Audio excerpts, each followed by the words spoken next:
Salam, perkenalkan nama saya Aris Paluma, NIM 202-2023-0002, semester 3, Prodi Kepemimpinan Kristen.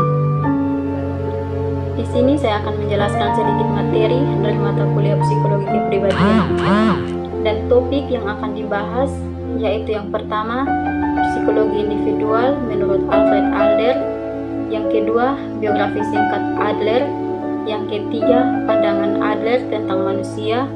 Keempat, konsep utama psikologi individual. Yang kelima, prinsip superioritas, prinsip inferioritas. Keenam, kekuatan diri, kreatif, gaya hidup, minat sosial, dan urutan kelahiran. Nah, yang pertama tentang psikologi individual menurut Alfred Adler. Psikologi individual adalah konsep yang menyajikan sebuah pandangan optimistik tentang manusia dengan menerbitkan sepenuhnya pada konsep kepedulian sosial, yaitu sebuah perasaan kesatuan dengan seluruh umat manusia. Psikologi individual merujuk kepada teori kepribadian yang diciptakan oleh Alfred. Psikologi individual adalah teori perilaku manusia dan pendekatan terapi yang mendorong individu untuk memberikan kontribusi positif bagi masyarakat serta mencapai kebahagiaan pribadi. Yang kedua, biografi singkat Adler. Alfred Adler dilahirkan di Mariafer, Strabe, kota Vienna, Austria pada tanggal 7 Februari 1870. Adler adalah anak ketiga dari 7 bersaudara dari sepasang pedagang makanan pokok. Adler muda pernah menderita rakitis dan memiliki masalah persaingan dengan saudara-saudaranya. Adler menikah pada tahun 1998 dengan Raisa Epstein. Mereka memiliki 5 orang anak.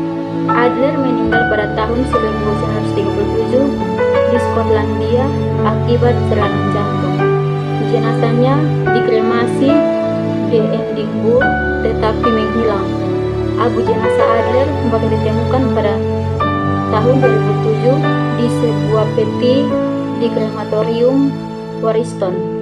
Pada tahun 2011, abu tersebut dikembalikan ke kota kelahirannya, Vienna, untuk dimakamkan di sana. Yang ketiga, pandangan Adler tentang manusia. Adler menyatakan bahwa manusia memiliki minat sosial. Manusia dilahirkan dikaruniai minat sosial yang bersifat universal. Kebutuhan ini terwujud dalam komunikasi dengan orang lain, yang pada masa bayinya mulai berkembang melalui komunikasi anak dengan orang tuanya. Yang berikut, konsep utama psikologi individual. Adler berpendapat bahwa manusia adalah makhluk sosial yang bertanggung jawab. Ia percaya manusia sejak lahir dikarunia dengan kesadaran bersosial dan hanya keterpaksaan atau kompensasi yang membuatnya bertanggung jawab kepada manusia lain untuk dapat mencapai sebuah kesejahteraan yang baik bagi dirinya dan orang lain. Yang berikut tentang prinsip superioritas. Menurut Adler, manusia adalah makhluk agresif yang terus-menerus berupaya mempertahankan hidupnya. Nah, hal ini mendorong setiap individu untuk mencari kekuatan fisik dan simbolik. Orang yang tidak memiliki aktivitas biasanya merasa tak berdaya. Jadi sesuatu yang diinginkan manusia adalah kekuatan atau power. Nah, dengan kekuatan manusia berhasrat mencapai kesempurnaan atau superior. Dorongan superior ini bersifat universal dan tidak mengenal batas waktu. Melalui dorongan ini, manusia berupaya untuk meninggalkan perasaan rendah diri. Yang berikut, prinsip inferioritas. Adler menyatakan bahwa manusia mempunyai potensi untuk merasa rendah diri.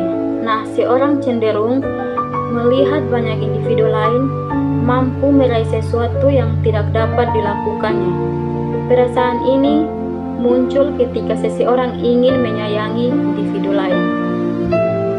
Ia terdorong untuk mencapai taraf perkembangan yang lebih tinggi. Ketika telah mencapai taraf perkembangan tertentu, ia melihat individu lain yang ternyata lebih baik dari dirinya.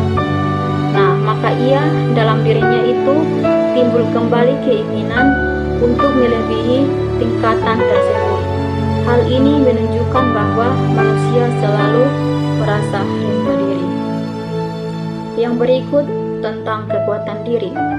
Nah, Adler meyakinkan bahwa manusia dilahirkan dengan perasaan rendah diri. Perasaan rendah diri ini bermula dari anak-anak yang tidak bisa melakukan tindakannya orang atau dewasa.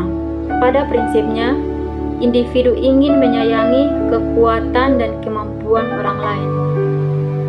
Apabila di tahapan ini individu merasa lemah dan kurang dalam meraih kemampuan di atasnya, maka akan muncul rasa rendah diri di tahapan perkembangan berikutnya. Setiap individu berusaha untuk melakukan kompensasi terhadap kelemahannya dalam segala hal. Kompensasi ditentukan oleh gaya hidup dan usaha mencapai suatu kesempurnaan atau superior. Yang berikut, prinsip kreatif. Diri yang kreatif adalah penggerak utama tingkah laku, yakin membuat sesuatu yang baru, yang berbeda dari sebelumnya. Diri kreatif adalah sarana yang mengolah fakta-fakta dunia dan mentransformasikan fakta tersebut menjadi kepribadian yang bersifat subjektif, dinamis, menyatu, personal, dan unik karena individu mencipta dirinya sendiri. Yang berikut, prinsip gaya hidup. Usaha individu untuk mencapai superioritas memerlukan cara-cara tertentu yang disebut sebagai gaya hidup. Nah, gaya hidup itu terdiri dari dorongan dari diri sendiri yang mengatur arah perilaku dan dorongan dari lingkungan. Dorongan dari lingkungan mungkin dapat menambah atau menghambat arah dorongan dari dalam diri kita.